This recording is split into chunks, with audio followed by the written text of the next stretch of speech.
Good evening. We hope you're having a great Wednesday, of course. And it's no secret that there's some confusion over infrastructure, what exactly covers and how the president plans to change its current systems. So tonight we're taking an in-depth look at what's on the table and why politicians can't seem to agree and how much it's actually going to cost you.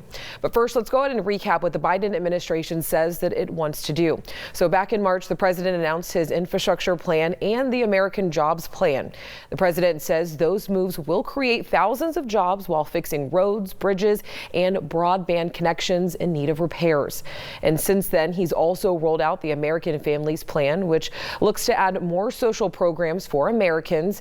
But how much will all this cost? Well, the American Rescue Plan has an estimated price tag of $1.9 trillion. And then the American Jobs Plan will cost the federal government about $2.5 trillion. Now add on another $1.8 trillion to cover the cost of the American Families Plan, and combine all of that together, you've got a grand total of $6.2 trillion in proposed spending. All of this in the president's first year in office. And U.S. infrastructure was the main topic of discussion today as congressional leaders met with President Joe Biden and Vice President Kamala Harris in the Oval Office. And among those in attendance was also House Minority Leader Kevin McCarthy. 23 ABC's Austin Westfall joins us live in Northwest Bakersfield with details on that meeting and what McCarthy's infrastructure priorities are moving forward. Good evening, Austin.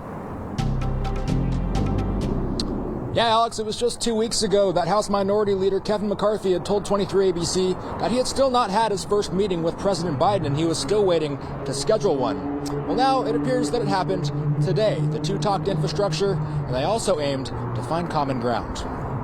I felt our meeting was very strong when we talked about infrastructure. I think there's a place that we can find bipartisanship. The Oval Office was the scene of a meeting of congressional leaders on Wednesday, where both Democrats and Republicans talked about the future of infrastructure spending nationwide. You can see Senator McConnell and Leader McCarthy. Discussions circling around the $2.3 trillion infrastructure proposal that President Biden announced earlier this year. One thing I brought up to the president, we first have to start with the definition of what is infrastructure. House Minority Leader Kevin McCarthy speaking to the press afterwards, explaining that in order for both sides of the aisle to come to an agreement, they need to decide what counts as infrastructure, something that they remain divided on. That's road, bridges, highways, airports, broadband. Whereas Democrats are saying that, our infrastructure can also be things like childcare. It can be things like Wi-Fi networks. It can be things like pre-K. According to Senate Minority Leader Mitch McConnell,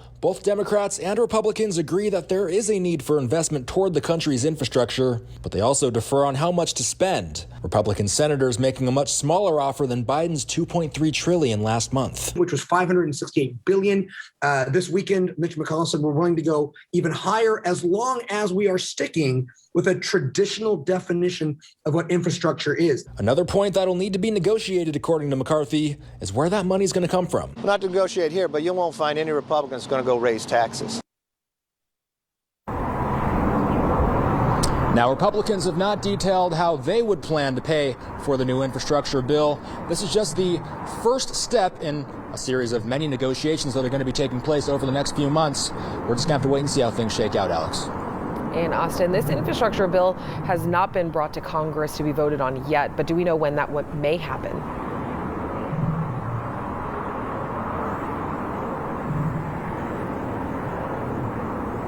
Yeah, so it appears that it's going to be taking place in the next few months. House Speaker Nancy Pelosi recently said that she's going to be planning on targeting a July 4th date for that bill to hit the floor.